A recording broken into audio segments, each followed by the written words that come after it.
парламент дээр тавигдсан товын дагуу ёс зүйн байнгын орооны хуралдаанд зарлагдахаар байгаа шүү дээ. Тэгэхээр хуралдаанаар одоо өнгөрсөн намрын чуулганы тийм ээ тодорхой одоо хууль заасан хугацаанд 40 цаг хүртэл тийм ээ одоо энэ тасалсан гэдэг болцлоо хангасан улсын хурлын гишүүн Баттулга болон за мөн одоо ёс зүйн хариуцлага алдсан зарим нэр бүхий гишүүдтэй холбоотой мэдээлэлүүд явж байна л да. Тэгэхээр яг ёс зүйн дэгийн орны өнөөдрийн хуралдаанаар яг ямар асуудлууд хэдэлцэх үү? За хариуцлагын асуудал дээр хин нэр бас орж ирж байгаа. Энэ 7 хоногийн хуваар дээр ёс зүйн дэгийн байнгын хорооны ээлжид хуралдаан буюу одоо хаврын чуулганы анхны хуралдаан гэж хэлж болно.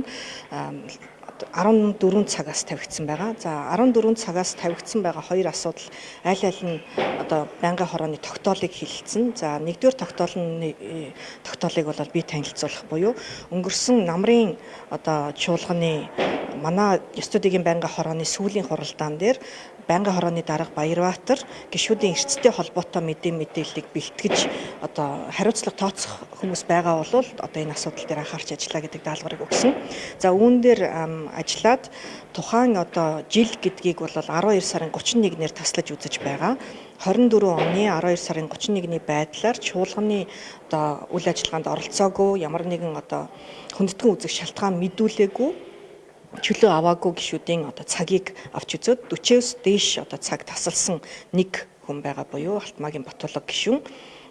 Тэгээд одоо журмаар олгогдсон байгаа 3 төрлийн сахилгын шийтгэлээс цалингийн одоо 20%-ийг 3 хүртэл сараар хасах гэсэн энэ одоо сонголтыг хийсэн байгаа.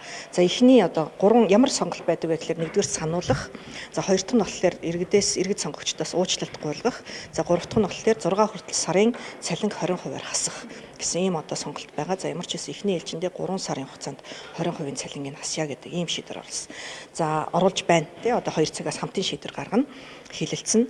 За хоёр дахь асуудал нь болохоор Нарантай Нара гишүүнтэй холбоотой гэдгийг байнгын хорооны дарга Баярбаатар бас танилцуулсан.